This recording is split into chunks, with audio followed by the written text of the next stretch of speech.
Bismillahirrahmanirrahim. Assalamualaikum warahmatullahi wabarakatuh.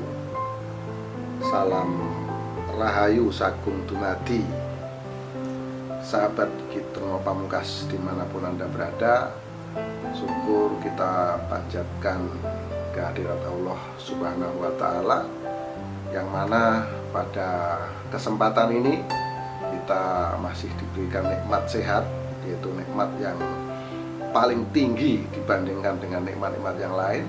Karena dengan nikmat sehat ini kita bisa melakukan segala aktivitas kita sesuai dengan bidang dan profesi kita masing-masing. Karena jika kita sehat, kita bisa selalu terus berpikir, selalu terus berkarya, dan akhirnya kita akan menjadi orang yang sukses, orang yang berjaya, orang yang selalu mampu untuk mencapai segala keinginan dan cita-cita kita. Dan kepada teman-teman yang saat ini kondisinya kurang sehat, saya doakan semoga teman-teman cepat sehat. Dan yang keadaan ekonominya kurang bagus, saya juga doakan semoga ke depan bergantinya hari, rezeki teman-teman akan semakin baik dan semakin bagus. Amin amin ya robbal alamin. Sahabat Kitro Pamungkas dimanapun Anda berada, terima kasih banyak yang sudah subscribe, like dan komentar-komentar, yang komentarnya memberi masukan-masukan untuk video-video saya berikutnya, video-video kita ini, video-video yang tentunya akan menambah pengalaman untuk kita, menambah wawasan tentang kekayaan budaya yang ada di bumi Nusantara. Karena budaya adalah satu bentuk identitas satu bangsa. Apabila bangsa tidak punya budaya, apabila suatu bangsa tidak ada budaya, maka akan musnahlah bangsa tersebut. Dan kita sebagai generasi penerus bangsa, kita wajib terus untuk melestarikan budaya adiluhung warisan para pendahulu kita, para leluhur-leluhur kita. Nah itu teman-teman. Dan seperti biasanya saya akan berbagi cerita kepada teman-teman. Saya bercerita mengambil dari buku ini ya, buku Babat Tanah Jawi. Jadi ceritanya dasarnya dari buku ini saya sudah membaca berulang kali, dan akhirnya saya akan ceritakan kepada teman-teman agar kita bisa saling berbagi. Karena sepertinya mencari buku ini juga tidak mudah teman-teman. Jadi saya buatkan videonya agar kita saling bisa berbagi. Nah, seperti itu sahabat Kitro Pamungkas. Dan buku ini lumayan cukup tebal, ada 438 halaman. Buku ini bercerita dimulai dari Nabi Adam sampai runtuhnya kerajaan Mataram. Nah itu teman-teman ya. Dan kali ini di kesempatan yang berbahagia ini, saya ingin bercerita tentang pertemuan antara Panembahan Senopati ing Alogo bertemu dengan Kanjeng Ratu Kidul. Nah, ini kisahnya menarik teman-teman. Ini sangat menarik sekali. Di sini diceritakan kisah pada suatu ketika Panembahan Senopati mengadakan pesta bersama dengan seluruh punggawa Keraton Mataram. Jadi berkumpul seluruh Keraton Mataram ini mengadakan pesta untuk menjamu para punggawa-punggawa dan para menteri-menteri yang ada di Keraton Mataram, teman-teman. Nah, salah satu menteri tersebut bernama Ki Bocar, dan Ki Bocar ini memiliki keris pusaka namanya Kiai Kebo. Di saat terjadi pesta itu bukan sekali ini diadakan ya. Pesta ini seringkali diadakan, namun Ki Bocar ini selalu tidak mau ikut, selalu menyendiri dan selalu menyindir-nyindir dengan Panembahan Senopati. Karena Panembahan Senopati ini ingin menjadi raja di tanah Jawa nih teman-teman. Jadi selalu disindir. Dan satu ketika Ki Bocar ini bicara, mana mungkin seorang yang ingin menjadi raja tapi orang tersebut tidak memiliki kesaktian apapun. Nah, kata-kata ini sering diucapkan oleh Ki Bocar itu untuk menantang Panembahan Senopati, teman-teman. Nah, lalu pada satu kesempatan Panembahan Senopati di situ berpikir, dia tidak marah atas ungkapan yang disampaikan oleh menterinya yaitu Ki Bocar, bahwasanya mana mungkin Panembahan Senopati yang tidak memiliki kesaktian apa-apa ingin menjadi raja di Pulau Jawa.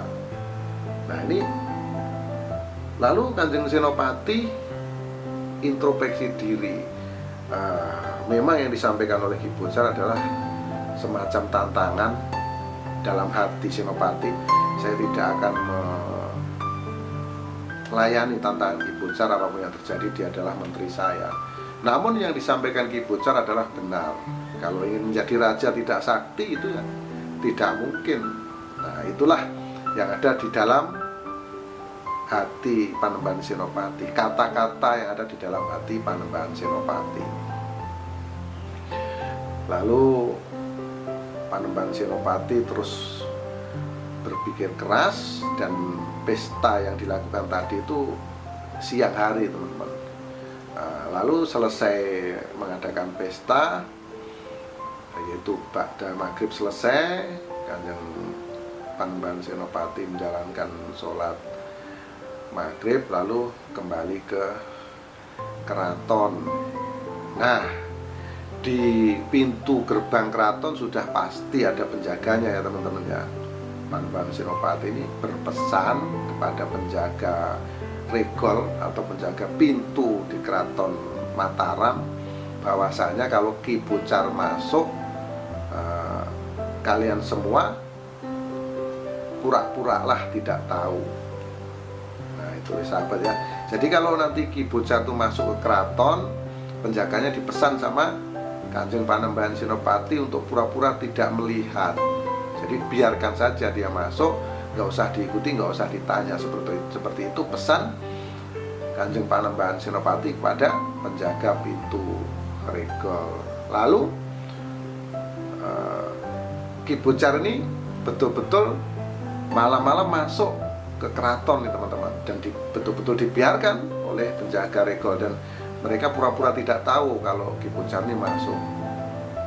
Nah, saat Ki Bocar masuk, keadaan Kanjeng Senopati ini sedang makan, namun dia sengaja, Kanjeng Panembahan Senopati ini sengaja makan tuh membelakangi pintu. Jadi sengaja membelakangi pintu, memang beliau menunggu kedatangan Ki Bocar sang menteri ini teman-teman ya. Nah, lalu Ki Bocar nih menghunus pusaka Kiai Kebo, yaitu keris Kiai Kebo milik Ki Bocar, lalu diucapkan di punggung Panembahan Senopati teman-teman. Namun Ki Bocar terkejut bahwa Kanjeng Senopati ternyata kebal, tidak mempan. Ditusuk berkali-kali, Kanjeng Senopati tidak merespon apapun.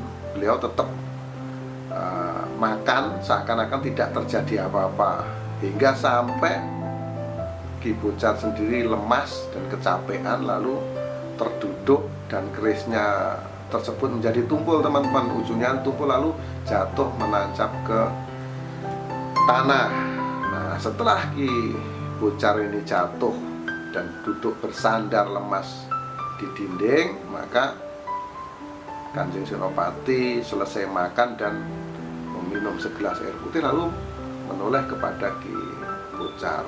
Dan saat itu Ki Bocar menjadi ketakutan dan Kanjeng Senopati tidak berbuat apa-apa kepada Ki Bocar dan dia memaafkan Ki Bocar untuk mempersilahkan Ki Bocar pulang.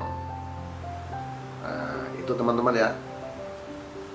Lalu menjelang malam, sekitar kira-kira pada setelah sholat ini ya, setelah sholat Isya, kalau diperkirakan jam sekarang itu sekitar jam 10, Panembahan Senopati keluar dari keraton dikawal oleh 5 pengawal teman-teman menuju ke Lipuro namanya. Nah, di tengah perjalanan Kanjeng Senopati melihat ada batu yang sangat cantik, yaitu watu gilang. Watu gilangnya ini watu warnanya hitam ya, batunya ini sangat cantik sekali teman-teman. Dan di kisah seterusnya setelah ini watu gilang itu dibawa ke keraton yang terjadi teman-teman ya. Jadi di sini Kanjeng Senopati berhenti melihat ada batu yang sangat datar dan cantik. Nah, beliau berhenti dan tidur di atas batu gilang tersebut teman-teman. Nah, setelah tertidur di situ, pengawalnya juga duduk agak jauh dari Kanjeng Senopati. Lalu di cerita yang lain teman-teman ya, jadi Kanjeng Senopati tertidur di watu gilang. Dan di keraton Mataram, Juru Mertani, Ki Juru Mertani bertanya kepada para penjaga regol, kemana ini Senopati, kok nggak ada di tempat. Nah, lalu dikasih tahu oleh penjaga regol bahwa Kanjeng Senopati pergi keluar dengan dikawal oleh 5 pengawal. Nah, di dalam hati Ki Juru Mertani bertanya, kemana ini Kanjeng Senopati ini kemana. Nah, lalu dengan feeling dia yang kuat, ini pasti pergi ke Lipuro. Lalu disusullah oleh Ki Juru Mertani. Lalu dari kejauhan Ki Juru Mertani melihat itu ada semacam meteor nih teman-teman. Semacam meteor itu dari langit jatuh. Dan situ dengan terus mengendarai kuda, Ki Juru Mertani semakin mendekat, ternyata di atas batu itu ada Panembahan Senopati. Dia melihat dari kejauhan karena melihat ada pengawal-pengawal dan kudanya ya. Dia ada melihat Kanjeng Senopati itu tidur di atas batu gilang tersebut. Nah, semacam meteor tadi itu jatuh tepat di dada Kanjeng Senopati teman-teman. Saat itu jatuh di dada dan Ki Juru Mertani melihat, namun masih kondisinya jauh.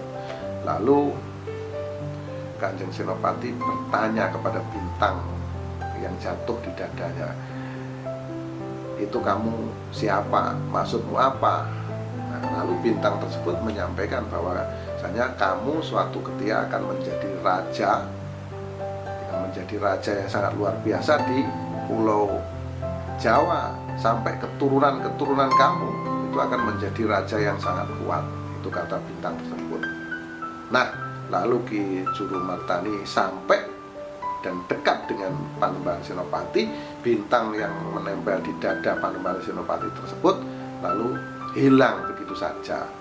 Dan saat itu Senopati bercerita kepada Juru Mertani bahwasanya ada bintang yang jatuh di dada dan mengatakan bahwasanya suatu saat akan menjadi raja di Pulau Jawa, dan itu sampai ke anak cucunya kelak. Seperti itu yang disampaikan Senopati kepada Juru Mertani teman-teman. Lalu Ki Juru Mertani menyampaikan, apakah kamu percaya dengan bintang tersebut?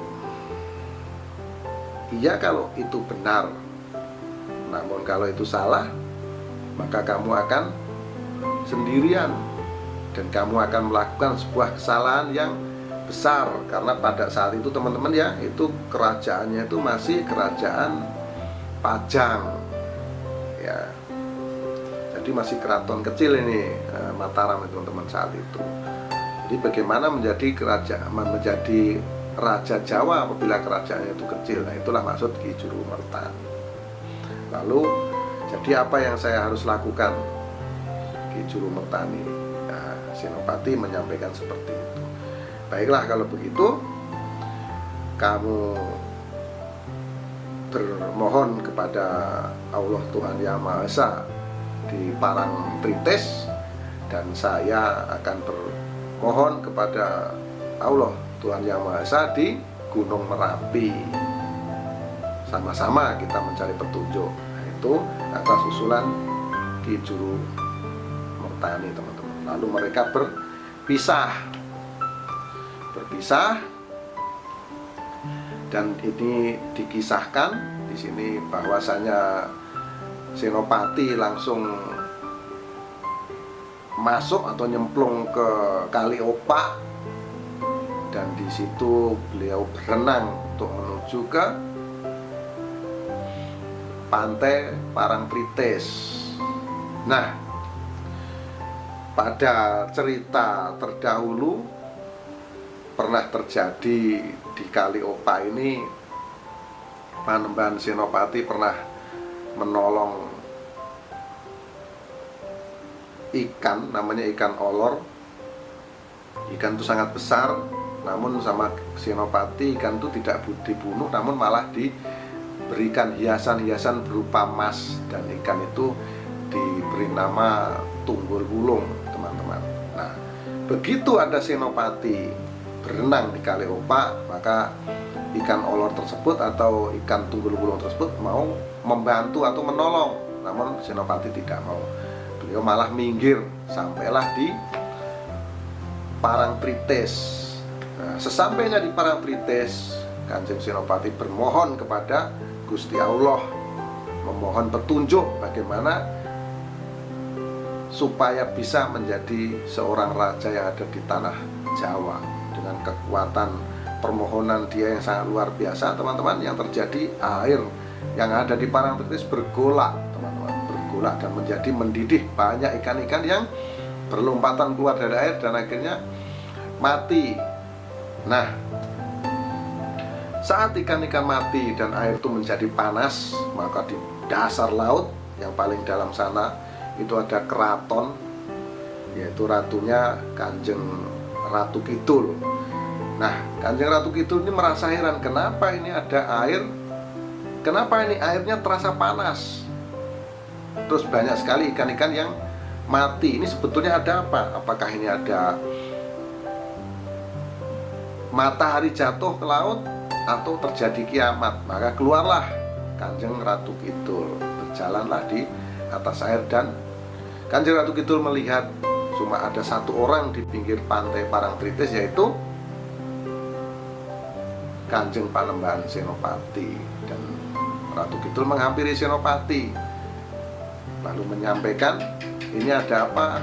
Tolong hentikan pertapaanmu, karena saya tahu kamu suatu ketika akan menjadi seorang raja yang luar biasa di tanah Jawa, dan kalau tidak percaya ikutlah aku. Dengan kata-kata yang menggoda Kanjeng Ratu Kidul, akhirnya Senopati mengikuti Ratu Kidul berjalan di atas air, dan Kanjeng Senopati pun berjalan di atas air, lalu sama-sama menuju ke keraton Ratu Kidul teman-teman. Sampai di sana Senopati sangat heran melihat keraton Ratu Kidul yang semua bangunannya terbuat dari emas dan berlian. Batu-batu kerikilnya berwarna-warni, terbuat dari batu-batu rubi teman-teman. Di situ sangat luar biasa, tidak ada di muka bumi yang seperti itu. Itulah keraton Ratu Kidul. Nah, lalu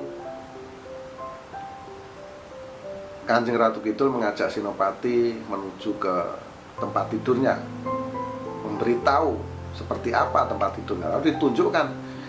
Dan Senopati merasa terheran-heran melihat tempat tidur Kanjeng Ratu Kidul yang sangat luar biasa, lalu berkata, "Kerajaanmu sangat indah sekali dan kamu sangat cantik sekali. Sayang sekali di tempat ini tidak ada laki-laki, adanya cuma wanita." Lalu Ratu Kidul terus menggoda Senopati. "Iya, memang di sini tidak ada seorang laki-laki. Cukuplah di sini semuanya wanita dan saya sebagai ratunya. Seandainya ada laki-laki setampan kamu yang mau tinggal di sini, maka itu akanlah sangat indah." Itu kata-kata yang disampaikan oleh Ratu Kidul, teman-teman. Lalu di sini Kanjeng Senopati tinggal di keraton Ratu Kidul selama 3 hari. Dan selama 3 hari tersebut, Panembahan Senopati banyak diberikan pelajaran-pelajaran oleh Kanjeng Ratu Kidul bagaimana menguasai makhluk halus seperti bangsa jin, setan, dan peri-perayangan, teman-teman. Bagaimana cara memanggilnya? Nah, itu diajari oleh Kanjeng Ratu Kidul. Dan secepat kilat, karena memang Panembahan Senopati ini sangat cerdas, maka dia mengetahui cepat tangkap apabila mendapat wejangan. Nah, lalu Ratu Kidul pun berjanji apabila nanti suatu ketika dibutuhkan untuk membantu peperangan apapun, Kanjeng Ratu Kidul akan siap membantu dengan seluruh kekuatan bala bantuan bangsa jin, setan, dan peri-perayangan yang menjadi bawahannya. Dengan cara Kanjeng Senopati cukup berdoa dan mengamalkan amalan-amalan yang diberikan oleh Kanjeng Ratu Kidul. Nah, singkat cerita, Panembahan Senopati sudah menginap 3 hari lalu pulang ke Mataram. Seperti biasa, Kanjeng Senopati berjalan keluar dari lautan dan berjalan di atas air nih, teman-teman. Nah, tidak disangka, tidak diduga oleh Senopati bahwa di pinggiran laut Parangtritis di situ ada Sunan Kalijogo yang sedang berdoa, teman-teman. Lalu Kanjeng Senopati mengaturkan sembah kepada Sunan Kalijogo dan memohon maaf karena telah menggunakan ilmu, dan ilmu berjalan di atas air tersebut akhirnya diketahui orang, teman-teman. Lalu Kanjeng Senopati di situ menjelaskan bahwa para wali tidak pernah menunjukkan kekuatan ilmunya. Kanjeng Sunan Kalijogo menyampaikan seperti itu. "Baiklah, kalau begitu kali ini saya maafkan." Lalu Kanjeng Senopati menyembah kepada Sunan Kalijogo dan Sunan Kalijogo berkata, "Kali ini saya akan ikut kamu ke Mataram dan aku akan melihat rumah kamu." Nah, lalu mereka berdua berjalan menuju ke Mataram. Singkat cerita, sampailah di rumah Panembahan Senopati yang ada di Mataram. Sunan Kalijogo memperhatikan rumah Senopati dan berkata, "Senopati, kenapa rumah kamu tidak kamu bikin pagar? Apakah kamu mengandalkan kekuatan ilmu kamu sehingga orang-orang tidak takut kepada kamu?" Lalu sekali lagi Kanjeng Senopati menyembah kepada Sunan Kalijogo dan memohon maaf, teman-teman. Selanjutnya Sunan Kalijogo berkata, "Apabila rumah tidak ada pagar, maka itu adalah satu bentuk kesombongan, satu bentuk pamer. Jadi menunjukkan rumahnya terlalu terlihat terbuka." Sunan Kalijogo mengatakan bahwasanya itu pamer. Jadi kamu harus membuat pagar. Kanjeng Senopati menyampaikan, "Sendika dawuh Kanjeng Sunan, akan saya laksanakan." Lalu di hari-hari berikutnya, dan setelah berkata seperti itu, Sunan Kalijaga pamit untuk pulang ke Kadilangu, teman-teman. Dan di hari-hari berikutnya Panembahan Senopati membuat pagar rumahnya dari bata. Dan satu lagi pesan dari Sunan Kalijaga, perintahkan kepada seluruh masyarakat yang ada di Mataram untuk membuat batu bata dan nanti akhirnya akan membuat benteng keraton. Nah, itu pesan dari Sunan Kalijaga sebelum pulang, teman-teman. Dan itu dilaksanakan oleh Panembahan Senopati.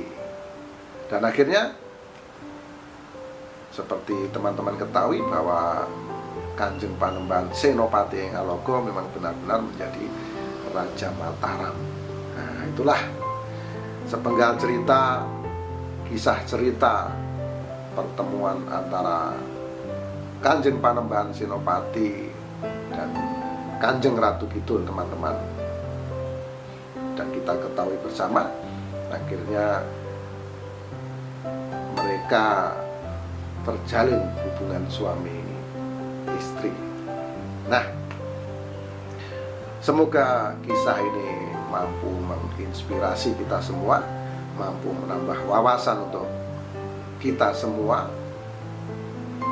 dan semoga kita selalu menjadi orang, selalu menjadi pribadi yang rendah diri, selalu bersyukur dan terus bersyukur atas apapun yang diberikan oleh Allah Subhanahu wa Ta'ala. Saya akhiri, apabila ada kesalahan mohon maaf yang sebesar-besarnya, karena kesalahan mutlak milik saya